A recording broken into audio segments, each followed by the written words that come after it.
বছরের প্রথম দিনই পড়ে গেল বৃহস্পতিবার, মানে লক্ষ্মীবার।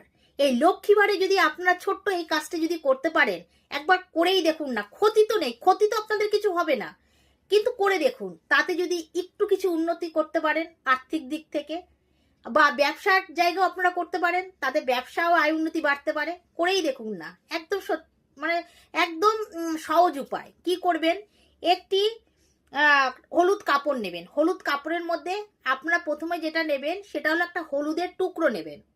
তারপরে একটা 1 টাকার কয়েন নেবেন, একটা সিঁদুরের পাতা নেবেন, একটি পান, একটি সুপারি, আর হলো গিয়ে একটি হরতকি, আর 5টা গাঁদা ফুল নেবেন। কেন, মা লক্ষ্মী গাঁদা ফুল খুব পছন্দ করে।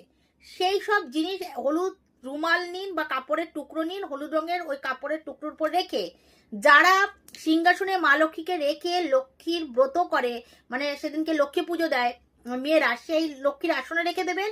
বা দোকানে যদি এই জিনিসটি করেন, যেটা লক্ষ্মী আর গণেশ থাকে, সেখানে রেখে দেবেন। রেখে দেওয়া করে তারপর আপনারা তো পুজো করেনি দোকানে, সেভাবে রেখে দিলেন।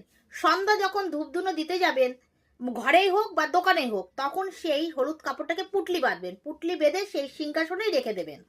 যদি এই কাজটি করতে পারেন, তাহলে 2026-এ আপনাদের সকল আর্থিক সংকট থেকে আপনারা বেরিয়ে আসতে পারবেন এবং আয় উন্নতি করতে পারবেন। একবার করেই দেখুন না। করলে তো কোনো ক্ষতি হবে না, যদি উপকার যদি একটু হয়, করুন, একবার অন্তত করুন।